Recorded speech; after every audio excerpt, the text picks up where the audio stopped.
No. 3-second warning. Good evening or afternoon or morning, depending upon where you are. And welcome to the first lecture event at the Explorers Club in 2022.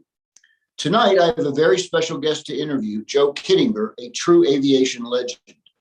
He won the club's highest honor, the Explorers Medal, in 2001, and is one of only 20 honorary members in the club. He has been in the club since 1963. Joe is most famous, of course, for his 102,800-foot parachute jump in 1960, proving that fighter pilots and astronauts could eject at extreme altitudes and survive. But he has done many other amazing things in his life of 93 years, and tonight we will touch upon those too. Afterward, we will take audience questions via the internet. As an aside, this is my first Zoom event, so bear with us if things don't go perfectly. I would also be remiss if I didn't thank Alex and Julie Wallace of the EC Florida chapter for hosting Joe in their home tonight, Ann Passer for putting this together, Kevin Murphy, who's a bit under the weather, and Brooke Vejos for all of their technical support, and Mike Killian for his photos and video. And of course, Joe and his wife Sherry for appearing. In full disclosure, I have known Joe personally for nearly 2 decades. In addition to doing live Exploring Legends interviews with him at the club headquarters in New York City, I took my first parachute jump with him. Most recently, I took Joe for a ride in a NASCAR racing experience stock car at 170 miles an hour at the Daytona International Speedway. Welcome, Joe. It's a real honor to be here with you. How are you doing tonight? Great, gentlemen. It's an honor to be on this Explorers Legends TV show using the Zoom. And since you and I, this is our first experience using Zoom, good luck. Well, thank you. I'm a little more nervous right now than I was taking you for that ride at Daytona. Anyway, let's get right to the questions. On your historic parachute jump in 1960, one of your pressure gloves failed on the way up. What happened and why did you continue to do the jump with that situation? Well, Jim, first of all, let me tell you that the purpose of the project was twofold. First of all, man had never been outside in a space environment, number one. Number two, we needed a way to provide a means of escape from very high altitude. I had a great team of people working with me, and I'd made 3 jumps. The first one, I had encountered a spin where I spun 120 RPM, lost consciousness. And we had demonstrated in dummy drops that man could spin as high as 200 RPM. So that's what we were there to come up with a system. On my last jump, which was on the 16th of August, 1960 at Alamogordo, New Mexico, as at 40,000 feet, my pressure suit inflates. And at that time, I checked to make certain everything was okay, that the cap stands were inflated and breathing was proper, because that was my final test, because the pressure suit gives you an artificial environment that keeps you alive at high altitudes. I noticed that all of a sudden that my right pressure suit glove was not working. Now, no mod had ever gone into space with, first of all, second of all, an altitude chamber, nobody had ever had one of their appendages not pressurized. So I was going into an arena that nobody had ever done before. But I knew if I told the people on the ground that they would make me abort. And I was concerned that I'd never have another chance to do this. So I decided not to share my problem with my flight surgeon on the ground and pressed on. Now, what happened is that without having pressurization to my glove, my hand swelled up, became quite useless. I couldn't use it for anything, but we had devised our system so I could use my left hand to do everything. So I just ignored my pressure suit glove and kept on with the project because everything else was going on schedule. What was there any permanent damage to your hand when you got back down, or did you have a lot of pain? What actually happened? No, actually, when I got on the ground after about 2 hours, my hand was back to normal, but it was very swollen when I landed, but it came back normal in about 2 hours. I never had any problem with it, but it was the first exposure to a human appendage in a space environment. Well, that's pretty cool. No pun intended. You know, most of us wonder what kind of a view one gets at 103,000 feet above the earth. We can see in the pictures. I've been up to 84,000 feet in a MiG myself, so I know a little bit about it, but you were up quite a bit higher. Can you try to explain to us mortals what it's like to see the earth looking down from that altitude? Well, Jim, when you were in that MiG, you looked up and you saw the black sky above you. Right. I saw the same thing. And the transition from the normal horizon to the black is really fascinating because it's incremental, but overhead it's absolutely black. And you can't see stars because it's so bright up there, your eyes are dilated. But it's that black overhead. And I could see for 450 miles from that altitude. And it was a stunning view. And I really kept looking out the window, the open door of the gondola at the horizon in the sky because it was so unusual. You were so used to a blue sky. When you look up above and see a black sky, it's unusual. But everybody that goes into space, that's one of the first observations that they make. I don't care what shuttle, space shuttle, Mercury, all of them, everybody was amazed by the color of the skies above because you don't have the ozone dissipation, the light rays.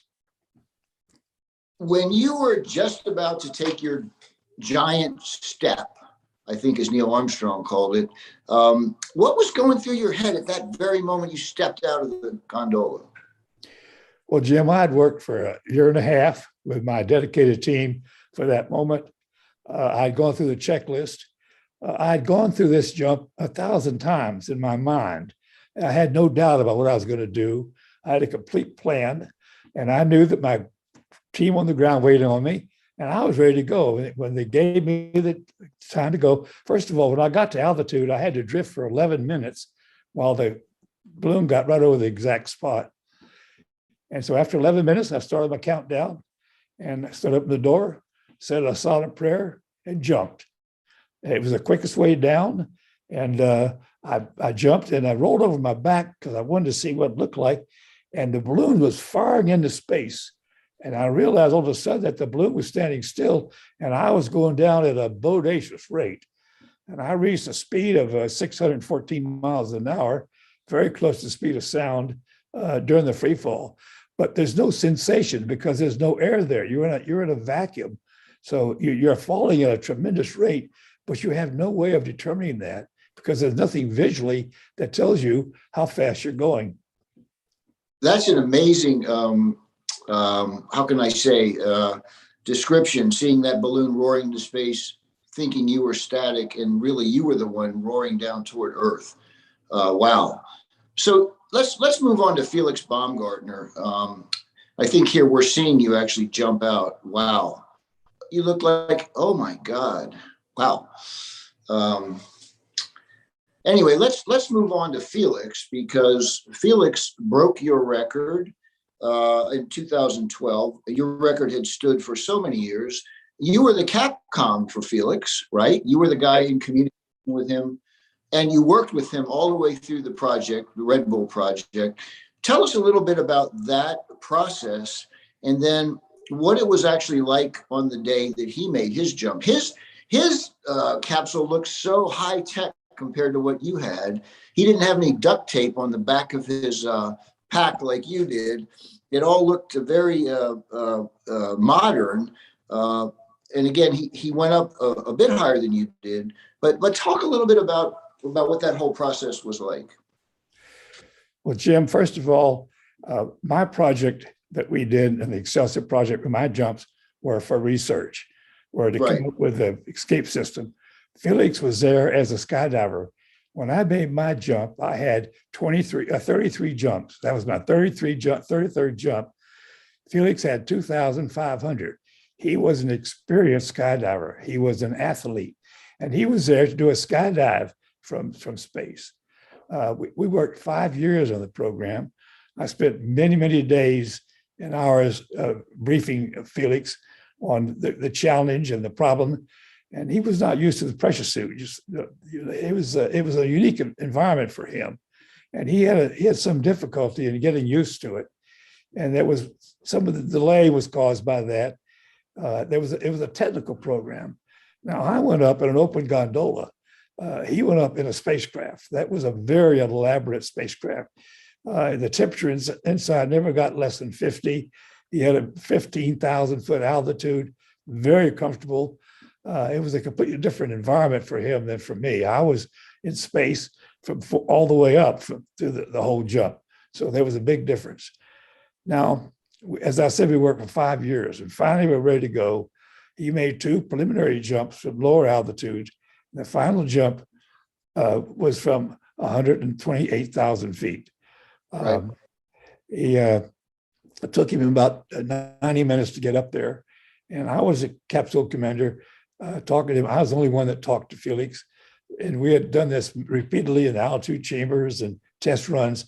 So we had a good rapport between us. And I could see everything he was doing in the cockpit because we had cameras. There were 7 cameras on board this spacecraft. And I could see everything he was doing. So I could tell him, well, that switches over to the right a little bit further. And I could see everything he was doing. So it was a completely different environment than when I was up there by myself with nobody looked except God to help me out. But he had me helping him the whole time. And we went through the checklist. We finally got to altitude and it was time to go. Now he jumped. Now he was a trained, experienced skydiver, 2,500 parachute jumps. And he entered a spin at 60 RPM. Now he was a professional athlete. Now that all he did was he verified that what we had just demonstrated 52 years before, that you had to have stabilization to come down. Imagine what would have happened to a person that was not a professional skydiver if he jumped from that altitude, escaped from that altitude. So he demonstrated what we proved a long time ago, that in order to do an escape from very high altitude, you need a stabilization system. And by the way, 2 years later, Alan Eustace from Orlando here, he beat Felix and jumped by 10,000 feet, and he used a stabilization device to get him down. So it was a fascinating project. Red Bull was a great company to work with, and I thoroughly enjoyed the opportunity, the challenge of helping Felix accomplish what he wanted to do. Felix actually did break the sound barrier on the way down, correct? He did. He went 800 and something miles an hour, and they heard the sonic boom on the ground. But Alan Eustace also went supersonic during his free fall, and they also heard the sonic boom on the ground. So that's proof that he was supersonic. I'm going to switch gears here. I find this quite difficult to comprehend, but I heard once that you were in a centrifuge and you pulled 15 Gs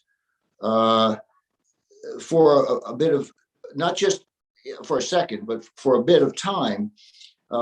I've done 6 Gs in an F-15. That's enough for me. What does 15 Gs, 15 times your body weight, feel like, and why did you do it? Well, it was a Air Force centrifuge, but it was a NASA program to determine if man could sustain that much Gs. Now, the G-force vector was completely different than you experienced in the seat. It was a completely different vector that the Gs were. And there were 10 of us that did this experiment, and all of us quitted about 15 Gs because the heart muscles was being pulled away from the body, and it was very painful. So it was a NASA program and we only did it one time. Each person, 10 people did it one time to demonstrate that it was possible to take that many Gs if you're properly restrained. Wow. Did you have any effects afterwards for a day or two or a week? Or No, it was just the only pain we had was when I had the Gs, and once it started coming down, the centrifuge started slowing down, the pain disappeared. The pain was caused by the heart being the muscles being pulled away. So once the G force is reduced, then there wasn't any problem. But that was just one of the research programs that I was involved with. And by the way, all of the programs that I did and all the research that I did was because of a man by the name of Dr. John Paul Stamp. He was a visionary. He was the one that gave me the opportunity, gave me the tools to do the research that I did, because he knew we were going into space. And he came up with research programs back in the 50s that NASA benefited from when they went to the Mercury program, because of the information that was obtained by this brilliant man, Dr. John Paul Stamp. Speaking of the Mercury program, didn't you receive a telegram when you hit the ground after your big parachute jump from the Mercury 7 astronauts? I did, and that was a great honor. All seven of of course, I knew all of the Mercury astronauts. And in fact, I was in the same fighter squadron with Gordon Cooper. But yes, that was a great honor. They sent me a telegram congratulating me for my jump. Do you keep it? Yes, of course I've kept it. That's a great memorial to me. Yeah, that's amazing.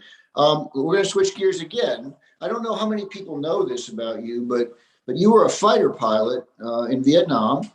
I think you shot down a MiG-21, but you were also shot down, and you spent, I think, 11 months in the Hanoi Hilton, was being tortured.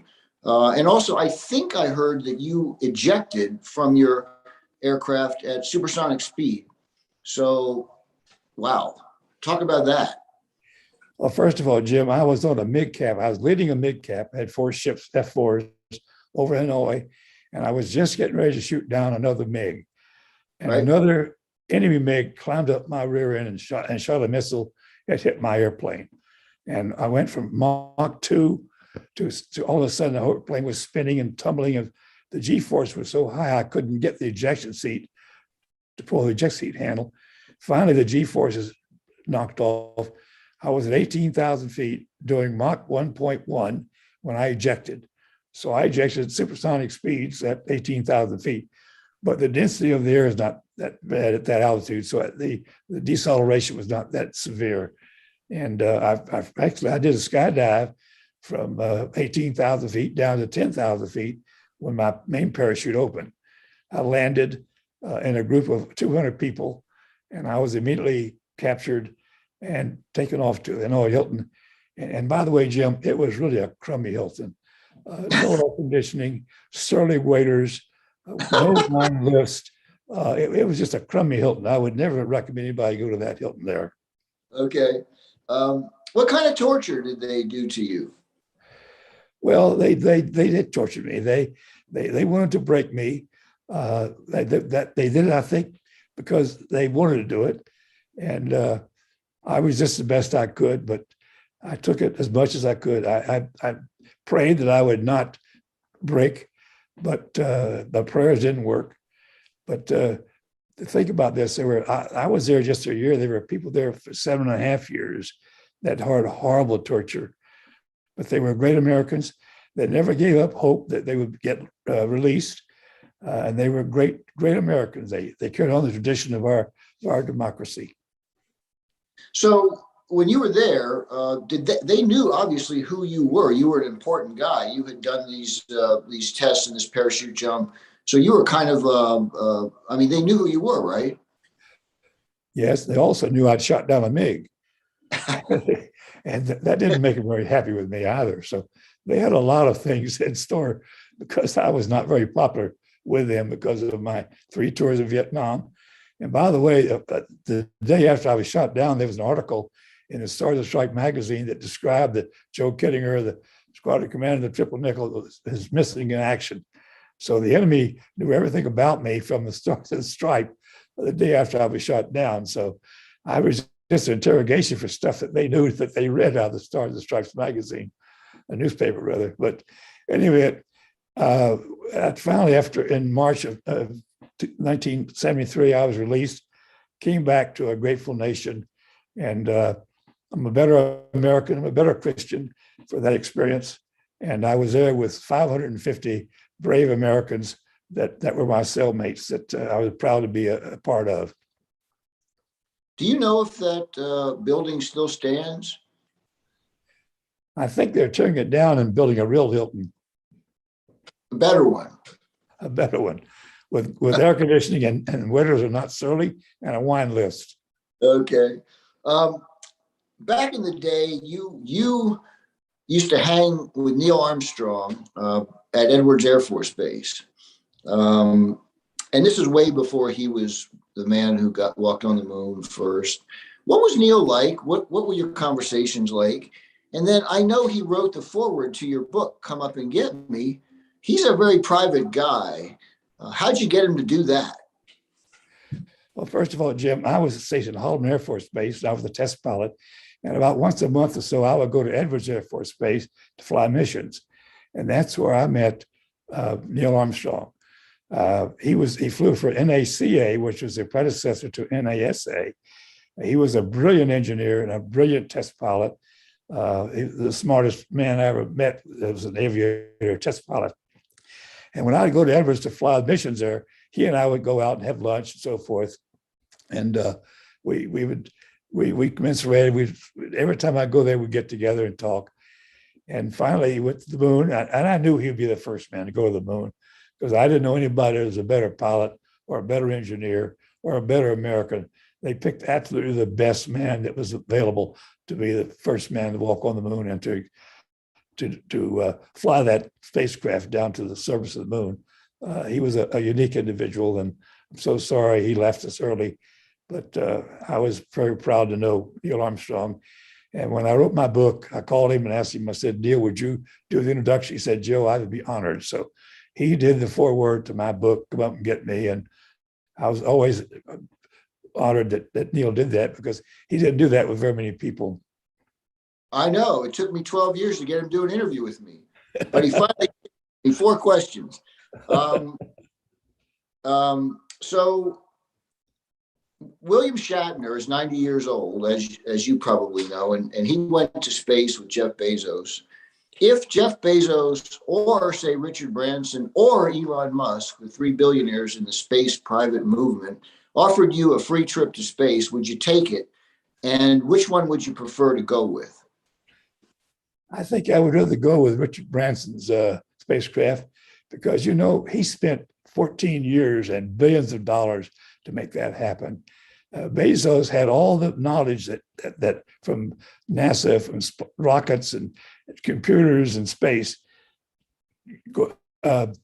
Richard Branson spent a fortune to make that project happen. I think I would prefer to go with Richard Branson's spacecraft because I think that's an exciting thing. And I'm looking forward to your flight. I hope I would like to be on that flight with you, as a matter of fact. Oh, boy. So Branson, of the 3, you would then be the oldest man in space because Shatner was 90, and you would be 93 or 94, right? Well, absolutely. I'd be delighted, and I'm very capable of doing it. There's no problem at all. I can fly any airplane there is, and if you need somebody to pinch hit, be a co-pilot on that spacecraft, I'm available. How many? I'll bring my shoes, and you can wear my shoes on the space flight. Joe is referring to when I did my first parachute jump with Joe.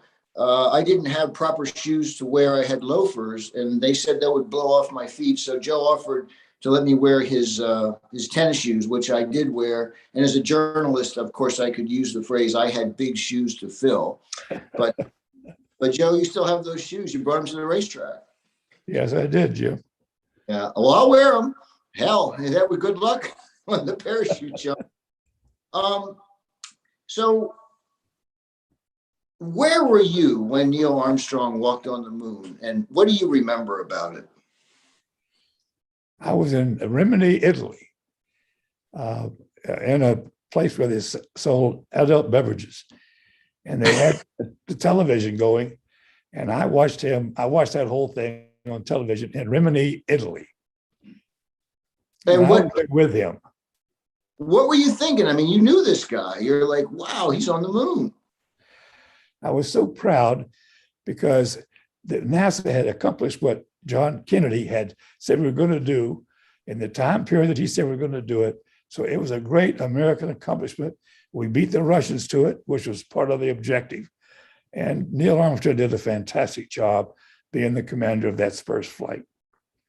So from what you're saying, it seems that once we retired the shuttle, we had to rely on the Russians to take us to the space station. Isn't that the ultimate irony in the space race?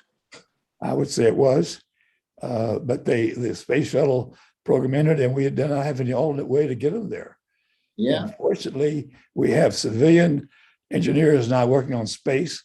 They can do it quicker, cheaper, better, and they're doing a fantastic job with the Blue Origin and Bezos project they're doing a fantastic job at a reduced price of what NASA was causing our government. So I think it's a wonderful thing that's happened now to the commercialization of space by our entrepreneurs, and it's a great thing for our country.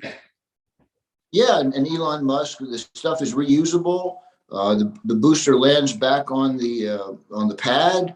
They're private enterprise. They have to be efficient. They can't just throw equipment away. NASA had an unlimited budget.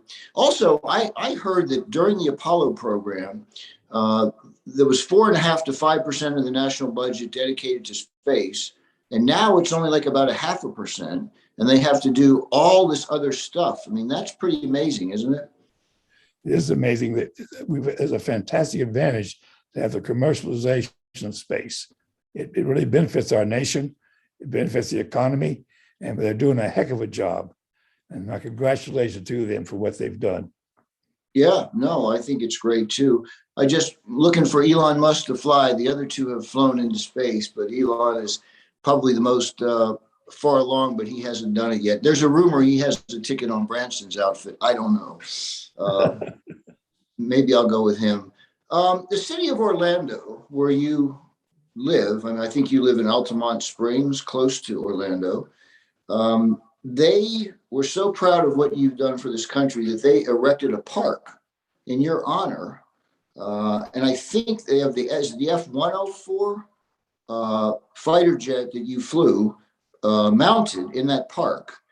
What does it make you feel like to know that you're appreciated like that? Do people recognize you in Orlando? What's it like to have your own park? Well, let me tell you, first of all, Jim, it was an F4. Okay, and F4. And that F4 was in my fighter squadron. I was a commander of the Triple Nickel Fighter Squadron. And by the way, we shot down more MiGs than any squadron in Vietnam. And that airplane was in my squadron. I had 26 F4s, and that was one of it. And I actually flew 4 combat missions over North Vietnam in that very airplane. And then I flew it in England, where I was the vice wing commander of the 48th Attack Fighter Wing. I flew it there 3 times. So I'd flown that airplane 7 times. So it's an old friend. But that airplane is on a pedestal in my park. And it was a great honor that they named that park after me. But when I was a young boy, I used to ride my bicycle out there to that very airport and watch airplanes fly and dream about being a fighter pilot. And now it's kids go out there, the same thing, have the same aspiration, see different airplanes, hear the tower talking, and hopefully this will be a field of dreams for the youth of Central Florida, because that's what the park is for.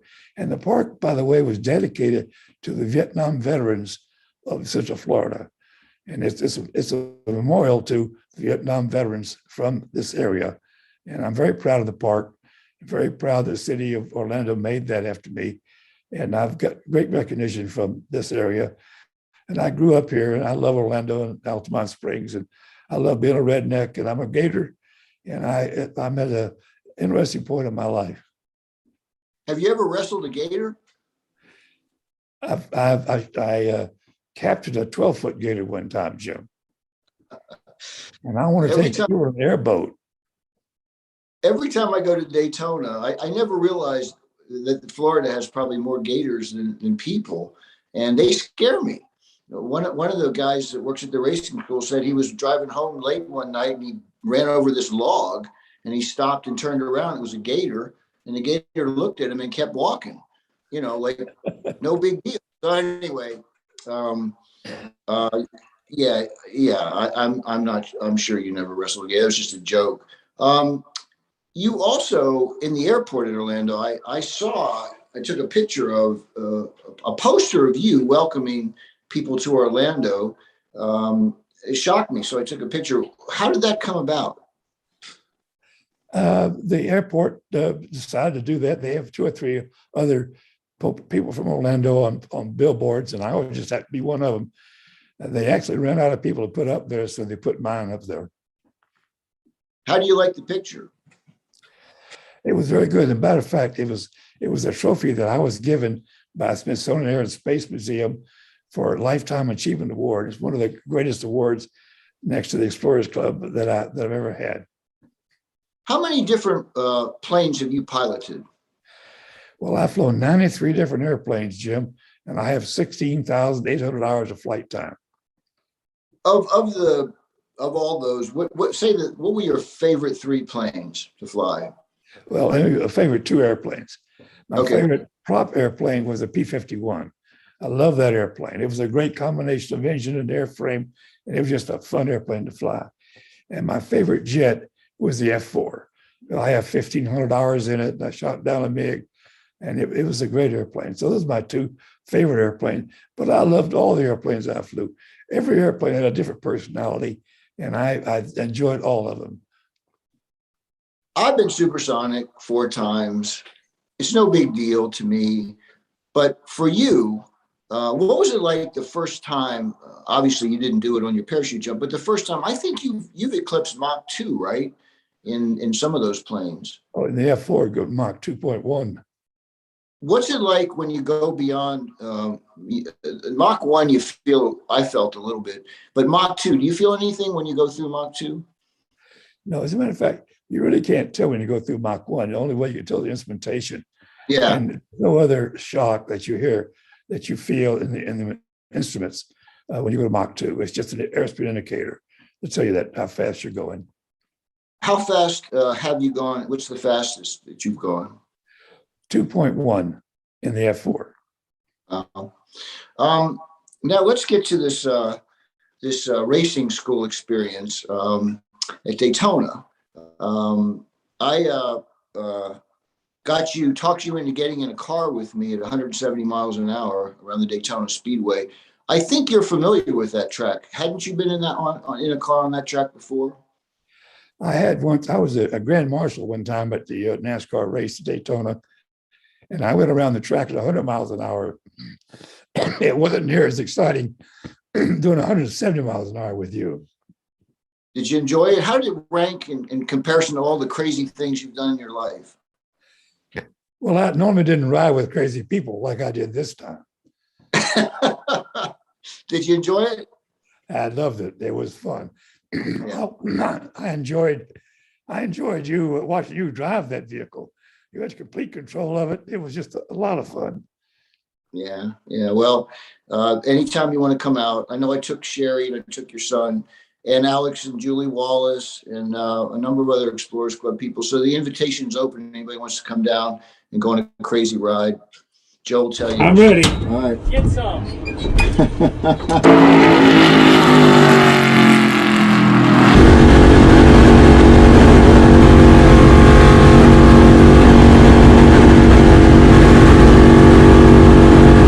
What's coming out, John? Oh, hell yeah. Yeah, that was a little inside video done by Mike Killian.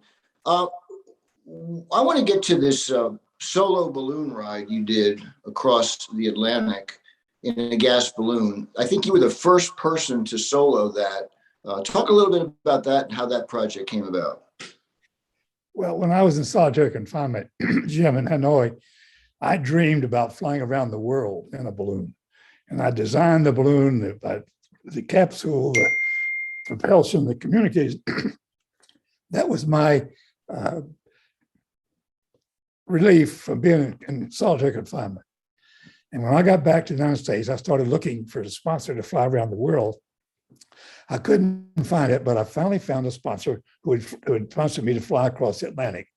Now, flying across the Atlantic was just an adventure. My high altitude balloon flights were for research. There was a purpose for it. Flying across the Atlantic solo was just an adventure. Nobody had ever done it before. So I took off from Caribou, Maine on the 14th of September 1984. I flew for 86 hours, went 3,600 miles, and landed in Italy. 3 days. I slept 2 hours in 3 days. I slept 10 minutes at a time. I got up as high as 22,000 feet. And I set 6 world records that will last for a long, long time. But I did it just for the fun of it, just an adventure. And it was an adventure, but I never could find the sponsor to fly around the world. And it was done later by a gallant aviator, and he took away that final apple that I wanted to do. That would be the first person to fly solo around the world in a balloon. But Fawcett beat me to it. You've met, I mean, we had dinner the other night and when I was in Florida with you, and I just can't believe the number of interesting people you've met in your life. Talk about a couple of the people. We talked about Neil, but I know you've met some other really interesting people. Maybe give us a couple anecdotes about that.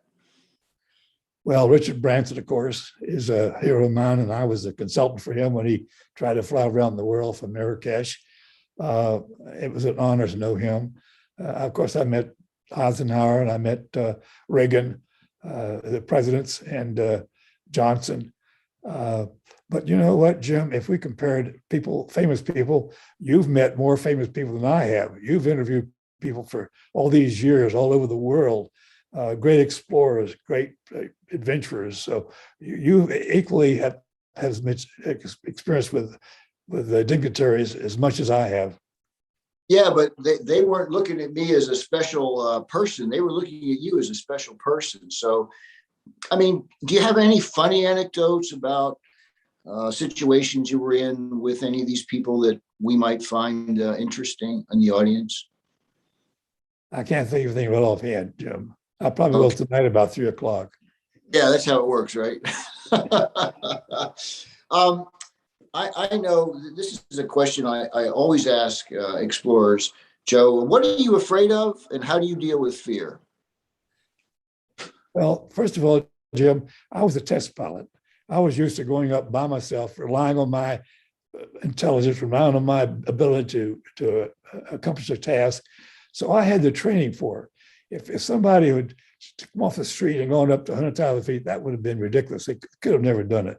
But I had the training and experience, and I'm used to taking care of myself and doing it myself. So I was prepared for all of that.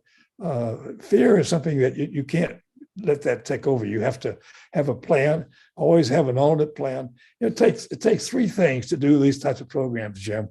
Three things. First of all, you have to have confidence in your team. You have to have confidence in your equipment and confidence in yourself. You have to have all three of those. And if you have those three, you can just about accomplish anything that there is. Your team members, your equipment, and yourself. Well, that's a good way to put it. I always wondered, what is your title, Come Up and Get Me, of your book? Where did you get that? It's a good title.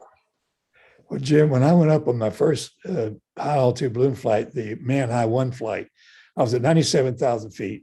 I was running out of oxygen, and the sun was coming up and heating up the gas in the balloon. So when I wanted to come down, I would valve off gas and wait, and the sun would heat up the gas. And I'd been working for about half an hour to get started down because I was getting very, very low on oxygen. But I couldn't come down too fast because I was very limited on ballast. So if I had to stop my descent, I didn't have enough ballast to really have come down real fast. So I had to very judiciously valve off gas so I would not come down too fast. Mm.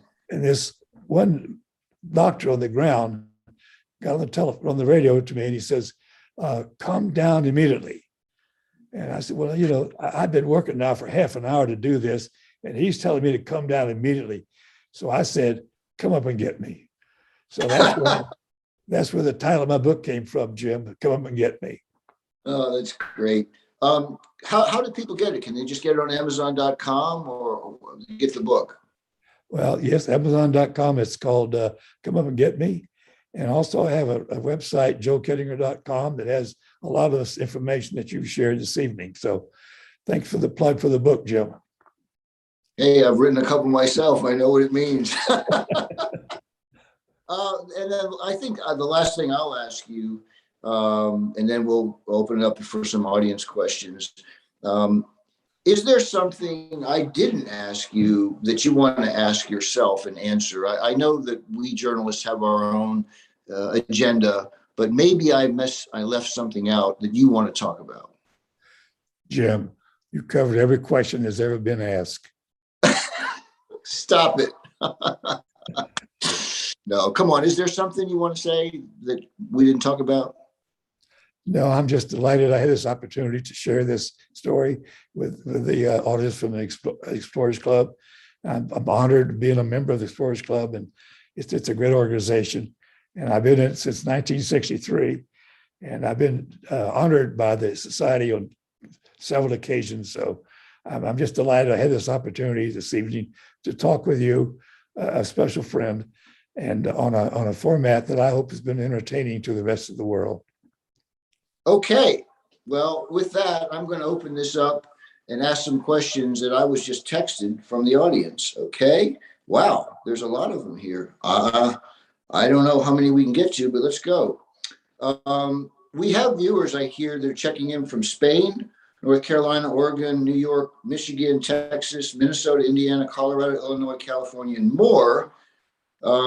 Some friends saying hi, like David Dolan, Nancy Nenow, Bill Runyon, Stacy Severin, Jeff Blumenfeld, Martha Shaw, Jennifer Arnold, who's a big fan of yours, by the way, and more. Tom Kubica from Illinois asks, can you tell us about your favorite ballooning story? Is there a favorite thing that happened to you in that balloon or any balloon? On one of my training flights, Jim, we were flying just at sunset, and the balloon came becalmed over a farm, and we were about 100 feet above the farm. And of course, there's no noise in a helium balloon. And this farmer came out the door, and he whistled for the dog. And the dog came up, and he petted the dog. And I said to my co-pilot, I said, shouldn't we say something? He said, no, let's just watch. So the man put a piece of wood down to chop it. And just as he was getting ready to chop it, we said, hey, wait a minute. And he looked at the dog. He looked around. He was startled. So he got ready to chop again. And I said, what are you doing? Well, this time he kicked the dog. He looked around. He could not figure out who in the hell it was. All of a sudden, we started laughing. He looked up and he says, what are you doing up there? I said, well, sir, we'll leave now. But that was one of the funny experiences I had. And he was certainly startled when we were yelling down at him. But we were only 100 feet above him, right over his farmhouse. And the dog caught heck from this guy. He thought the dog was telling him not to cut down the wood. That's great. That's a funny story to me. Yeah. Let's see. We've got Diane DiNapoli, and she wants to know, when they broke the sound barrier, did they hear the sonic boom? In other words, did Felix hear the sonic boom and Alan hear the sonic boom themselves when they jumped? That's a very good question. No, they did not. They had absolutely no idea when they went supersonic. Now remember, they're in a vacuum. There's no air there. So they were going a true airspeed that's supersonic, but they had no idea that they had gone supersonic. They could not feel it. Okay. Now there's a lots of people here that are thanking you for your service to the country, commenting that you're a great American. I would agree with that. Now here's a guy named Dave Dolan. I know him quite well. He's in the Southern California chapter. And he says that you have the right stuff on steroids. He wants to know what your opinion is of Tom Wolfe's book, The Right Stuff. I thought it was well done. I thought it was well done. I enjoyed reading the book. And of course, I knew most of the people that he was referring to. So it was a delightful book. I enjoyed it. Okay, that's good. I once interviewed Yeager about it, and he thought it was pretty good. So if he thinks it's pretty good, I guess I'll he was a bit of a character, wasn't he? Did you ever meet Chuck Yeager? On many occasions, yes. We'll leave it at that. Let's see. Here's a long question. Deborah Ward wants to know, is there anything left on your bucket list? And do you have any grandchildren? If any of them wanted to do what you've done, would you encourage them? Well, first of all, I have 8 great-grandchildren. Okay. I have 3 grandchildren, and I love them all. And 2 of them are doctors, and one of them is a PA, my grandchildren. I'm sure that and my son is a pilot and carrying on the tradition. So yes, aviation is in the business, and I'm very proud of all my grandkids and great grandkids, because they're a wonderful group of people. What is left on your bucket list? Well, Jim, I've never wrestled a shark. I was thinking about doing that, but I'm worried about getting eye contact with a shark. I wouldn't want that to happen. You want to do some bullfighting? No, you've already done that, and I'll let you be the expert in bullfighting. Yeah, that was a disaster. Let's see. There's a Sean Curtis Patrick wants to know, what other areas of exploration have you found inspiring? Any expeditions you wish you could have been on? I wish I could have been on that space flight that you were referring to just a few minutes ago with Bezos. I wish I'd have been on that first flight with Richard Branson when he went up in space. Those are adventures that I would have loved to have partaken of.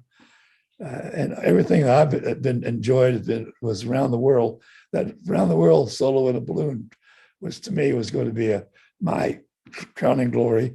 But unfortunately, that didn't get a chance to do that. But and then of course Dick Rutan was the first person to fly around the world solo not solo, but first nonstop flight around the world. So he was also a hero of mine. Let's see, we've got Barbara Thornborough, and she says, I asked you the fear question, but she's asking, do you ever get nervous? Maybe something to do with Sherry. I don't know. Do you ever get nervous? Yes, twice. What? Both of them were ejections from airplanes. I had to eject on an F-100 at 800 feet, and I had to eject from an F-4 at 18,000 feet at Mach 1. Both of those, there was some concern that I had about my future. But those are probably the most terrifying experiences that I had in my life. Were you knocked unconscious on any of those two ejections?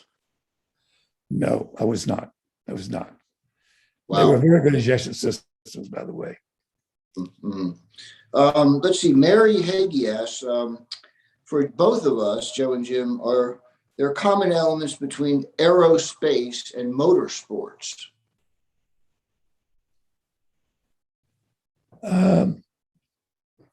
That's a good question. I'll think about that in a minute.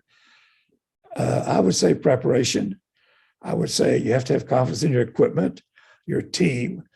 I mean, a sport person, particularly NASCAR, you depend upon your team and your equipment. So there is commonality, and it takes dedication. It takes setting goals. An athlete that sets goals and aspires for it and works, has a discipline to work for it. So there's a lot of commonality between aerospace and motors and physical sports. Yeah, and I would think too, just my own experience, I don't have the aerospace. I've flown in a lot of planes. I don't pilot them. But there's a lot of aerodynamics involved in motorsports now, just like in aviation. The cars are built certain ways so that they stick to the track better, or there's less drag coming down the straightaway, and there's more drag in the corners to keep them low, or the banking. So I think scientifically there's probably some similarities too. And I guess, when you're doing this kind of stuff as a pilot, you really have to concentrate. You can't be thinking about something else. You've got to be focusing on what you're doing. And I think a race car driver has to do that as well. That's what I would say. Jeremy Dahl, who actually works at the NASCAR Racing Experience, has a question. Why do you praise the tall wheel certification so highly? I don't know what that is. It's called, the tall wheel certification. Does that make any sense? Maybe the tail wheel certification so highly. Oh, tail.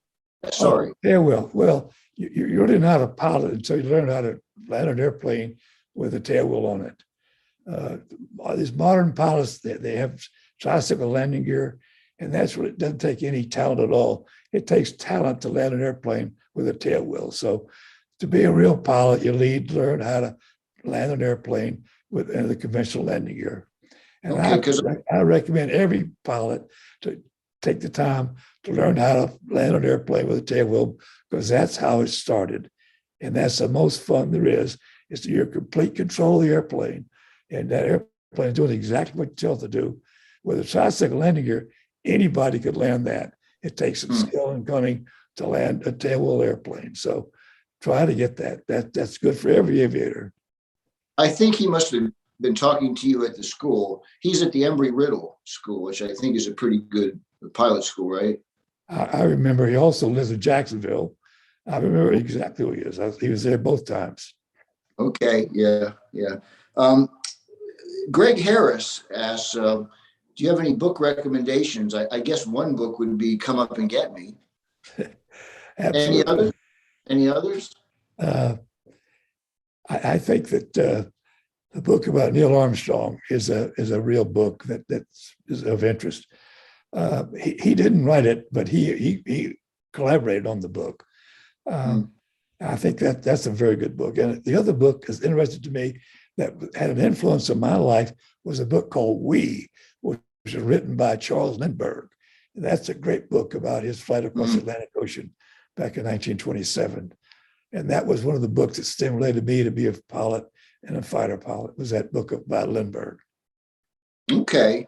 Well, those are all great aviation books. I've read a couple of them. Yeah, okay, this is a good one. Eric Endries asked this question. What advice would you have for upcoming explorers? I know just watching that a lot of the firsts have been done. And, you go to Everest and it's the first, person with a cataract in the right eye. These sort of made up kind of firsts. But if somebody wants to be an explorer today, a real explorer, what kind of recommendations would you give? What should they be doing now? Set a goal and work toward that goal. Don't let anything discourage you from it. Just keep working for it. And remember the three things you have to have. You have to have a good team, good equipment, confidence in yourself. Preparation is all important. You have to know what you're going to do and how you're going to do it and when you're going to do it. And that's setting goals and working toward those goals. That's the best advice I can give. How about shoot first and ask questions later? That would work too. Isn't that what happened with the glove on the way up? Yes. It's better to seek forgiveness than permission. Let's see. Jeannie Kittinger is checking in. Do you have a Jeannie Kittinger? Oh, absolutely. Yeah. She says that the Kentucky Kittinger crew says hi. Laney and the littlest great grandkid are watching. So you're on with these people. You know them, obviously. They're part of your family. A guy named Jerry Culpus asks, your life reads like a Hollywood movie. Has Hollywood ever come knocking to tell it? Unfortunately not, because I like to share my story that I have. But there was a bit of movie recently that was released in Belgium called Space Boy that refers to my project, the Excelsior Project. And it's a delightful movie. And I imagine it'll be showing here pretty soon because it's a delightful movie with two great kids as actors called Space Boy. Okay. Well, maybe somebody from Hollywood is watching. You never know. Available. Maybe Jeff Bezos is watching. He's a member of the. If Bezos is, I'll fly on your airplane anytime. Yeah. Let's see. There's a couple others here. I do have to say that next Monday, our lecture at the club, the Zoom lecture, will be called "The Edge of Extinction: Sea Otters Face the Human Threat" with Kim Steinhardt. That'll be streaming next Monday, January 31st at 7 p.m. Eastern. I think I missed one or two questions. I don't want anybody to be left out here. Yeah. Susan Mallett commented, with all you have accomplished in your storied career, Joe, you remain quite humble, giving credit to all the teams with which you worked on your projects. You continue to try to motivate young people to learn about science, to propel our nation even further. We hope that you get that space flight with Bezos or Branson or Musk. He is currently the national ambassador, Richard, that is, for Civil Air Patrol's high altitude balloon challenge for our cadets.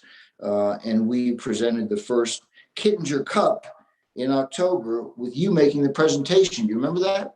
I certainly do. It's a wonderful program. It's a STEM program sponsored by the Civil Air Patrol. Susan Mallett came up with this program. It's a wonderful program. We had 2 balloons, went up to 100,000 feet. We had Wow. 450 experiments that were provided by cadets, by students in the CAP, and we're going to have it next year and the year after that. It's a yearly event, and we'll do it probably in October with 2 or 3 balloons, and we're looking forward to having all the CAP cadets to be a part of it because it's a wonderful program. No, that sounds great. Well, I think we've covered most of it. We've been on an hour now, and it went pretty well. What do you think, Joe? I was delighted. Great questions, Jim. And it was Kevin, thank you so much, and Ann. And it's been a lot of fun. I've thoroughly enjoyed it, Jim. Okay, well, listen, we'll see you next time I'm down in Daytona. Bring some more friends down. We'll give them some rides. And Joe, as usual, it's great seeing you. I wish we could do this in person, but maybe when this COVID thing is wrapped up, we'll be able to do that. Thank you, Jim. Thank you again. It was a pleasure. Okay, good night. Have a good one with Alex and Julie.